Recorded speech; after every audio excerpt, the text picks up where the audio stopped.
Good morning to all of you. Thank you, Louisa, for the very kind introduction. And thank you for inviting me here. And I think that this kind of events should be organized even more in order to put innovation procurement higher on the political agenda.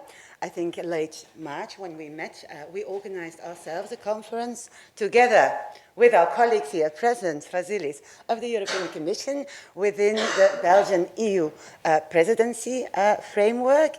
And well, basically we organized that conference to urge all politicians on the European level to pay much more attention to innovation procurement, which is, after all, still a far too often forgotten instrument that can stimulate innovation, not only in the public sector, but also in the private sector.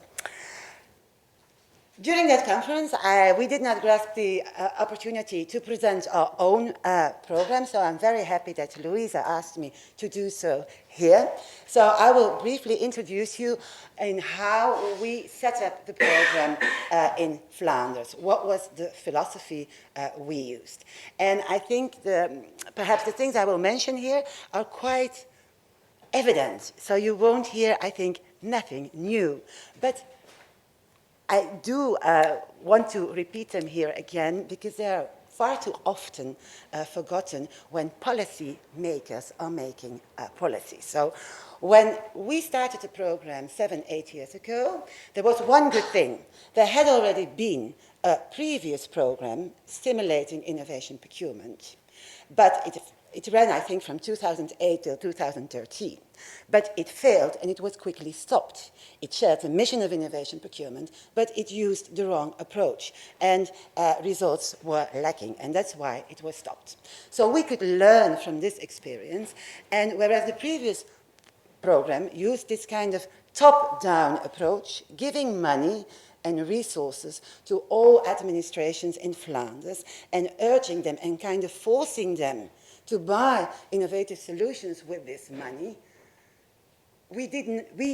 it didn't work, basically, the top-down approach, because it stressed out the administrations. They were thinking, oh no, now we have to do something. We have to find a need, and we have to find a need to innovate. So we use now a bottom-up approach. Basically, we launch calls every year, and there are 2 deadlines, and we invite all public sector organizations in Flanders, local, provincial, regional, central, poor, rich, whatever kind of public sector organization, we invite them to send in their problems, challenges, for which they do not see an immediate solution on the market yet. It's a very open call. As Louisa mentioned, we are open to all kinds of problems. There is no thematic focus. If there is just a problem for which there is not yet a solution available, that's our main focus. So that means that we now have a portfolio of more than 100 projects on really concrete challenges. So we developed, for example, sports textile for our top athletes in the Olympic Games in Tokyo. We also equipped lockades with sensors in order to come to some structural health monitoring of lockades. We use satellite data to monitor bridges and to prevent them from breaking down, as was the case in Italy. So we have all kinds of concrete questions of our public officer, and we work together with him to find a solution on the market. So basically, if you read the book of Mazzucato, the approach we use is the approach of picking the willing. Do not try to convince the disbelievers, but pick the ones and target the ones who have a shared goal, who feel the need to innovate, who see opportunities for innovation. So that's our approach. Then we're open to all challenges, all kinds of problems, and that is synonym for we always use a need-driven approach. There should be a need within a public sector. And I think this is a very important thing in innovation. Innovation is about creating value, value for a concrete person, for a concrete civil servant, for a citizen. So creating value means that you should take into account a need, and you should start from a need. I mean, it's much more difficult to commercialize a non-need-driven innovation. It's possible, I do not say that, but it's easier. If one municipality has a concrete challenge, you find a solution.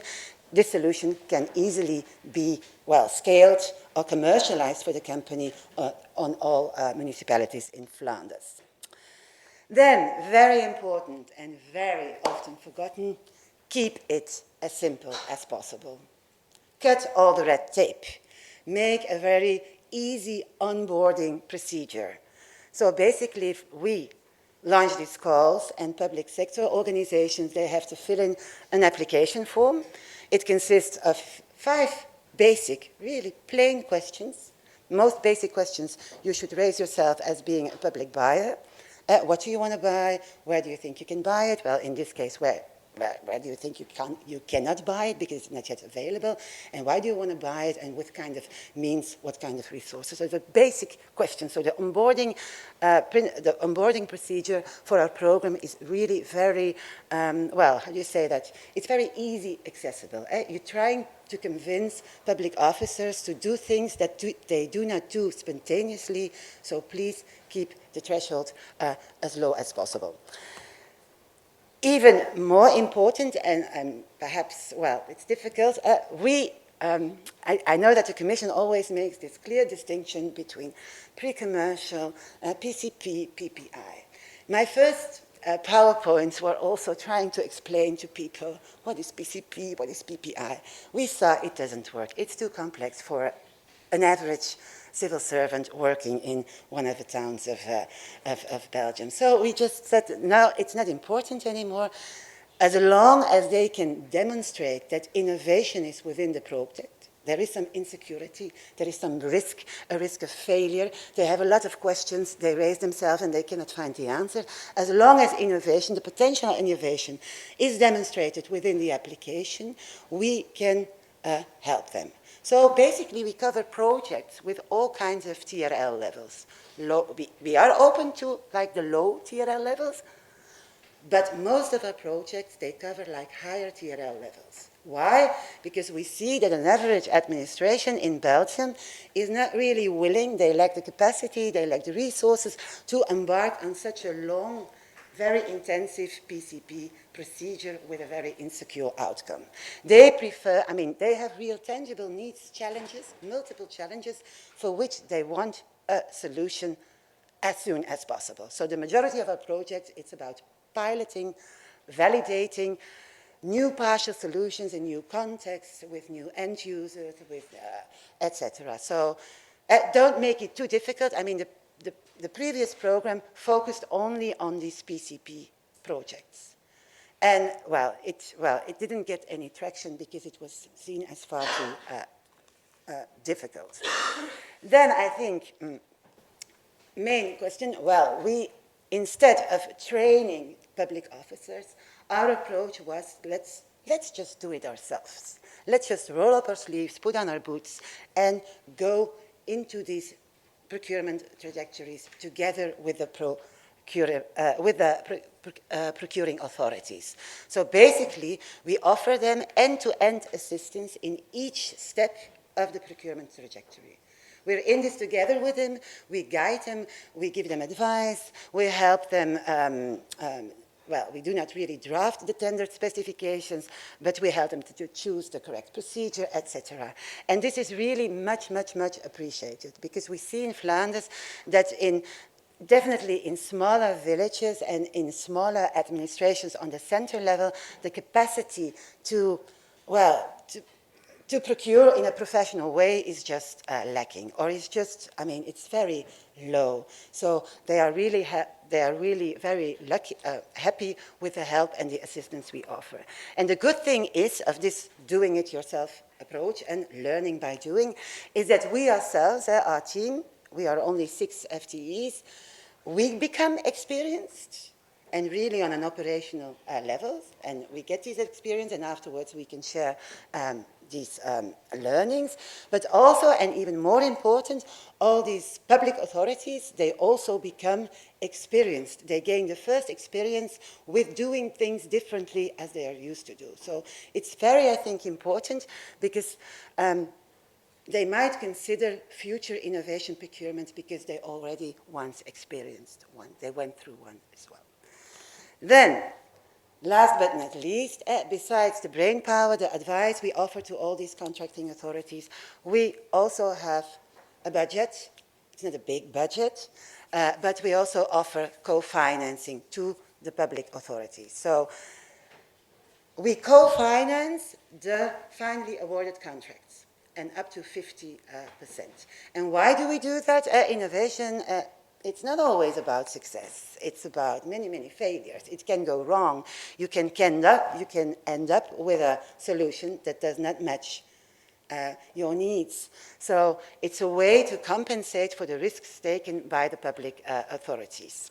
It's also a way to compensate, I think, for the substantial first mover costs, transaction costs, at the cost of procurement, not of the contract, but the in-kind, well, all the things you have to do, you have to carry out to come to a successful procurement. Important to mention here, we do not go beyond the 50%. So compared to other programs, well, it's not, well, 50% of the contract. I mean, it's a contract of 1 million, we give 1 million.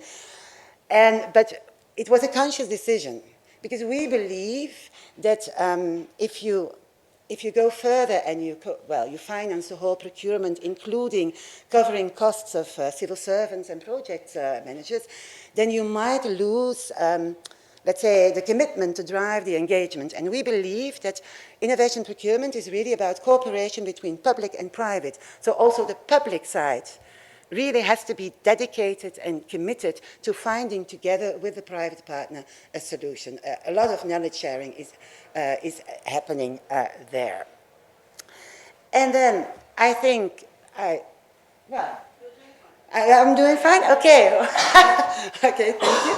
I think I have many more suggestions, or let's say it's commandments or good tips to offer to you when it comes to the concrete handling of concrete innovation procurement, but I saw that that is basically the program of this afternoon. So basically our philosophy to perform all these, to run through these trajectories is quite simple. It's all about the people. It's not about the procedures. It's about knowing the needs, checking the needs with the market, etc., etc. But I think we will have more time this afternoon to discuss that more in detail. What I just wanted to say is just how we set up the policy. So we used a bottom-up approach, a need-driven approach.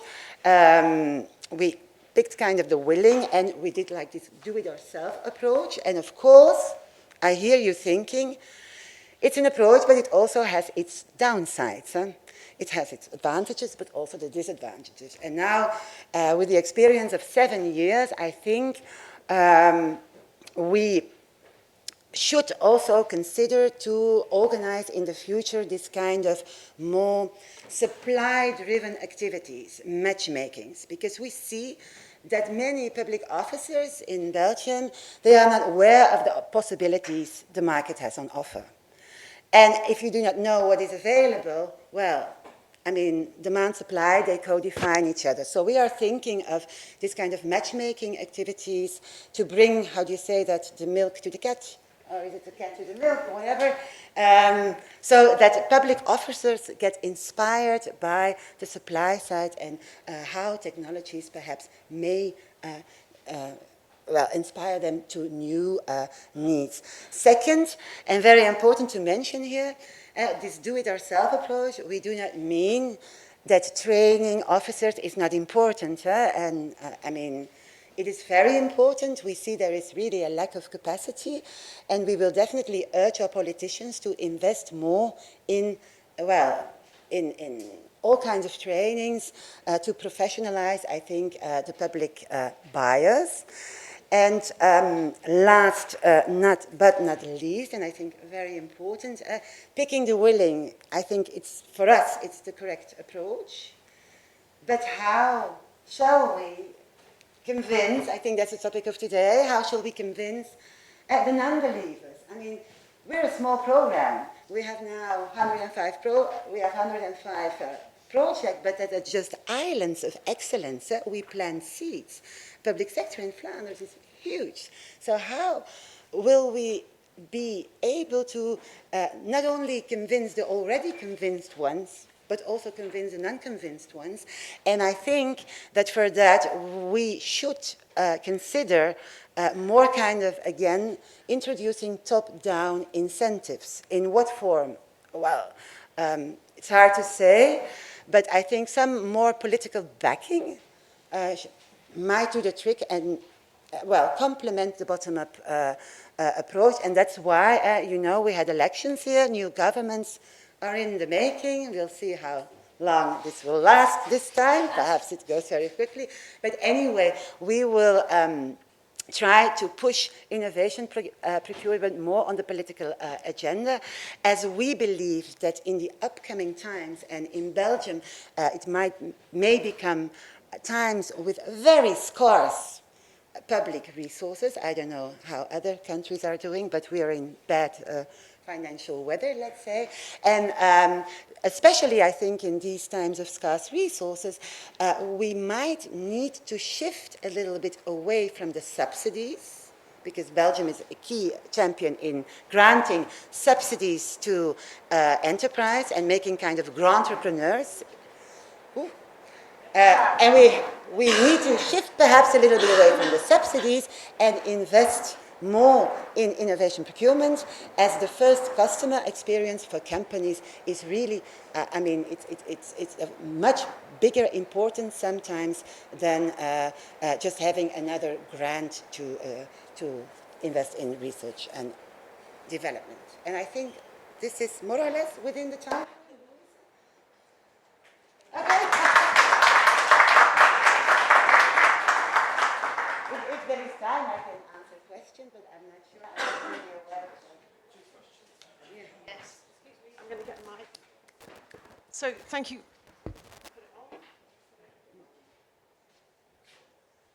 If someone has a question, please raise your hand. I'll bring you the microphone.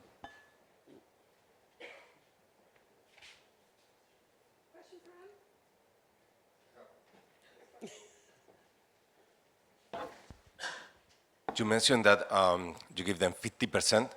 What's the total amount, the maximum amount that you grant them? Well, I think in our manual it is written down that we can go up to 1 million co-financing, so project of 2 million, and we take half. But in the fact we already have projects that go up to 6-8 million, and we co-finance, important to mention, only what you would call the innovative parts. So when maintenance is also within the contract, we do not co-finance maintenance. We do not co-finance that, or only for 1 or 2 years, the testing years. But we already went up to 2.5 million of co-finance. Oh, only? For one project, huh? No, I'm saying that you're very lucky of having such a budget. No, I was...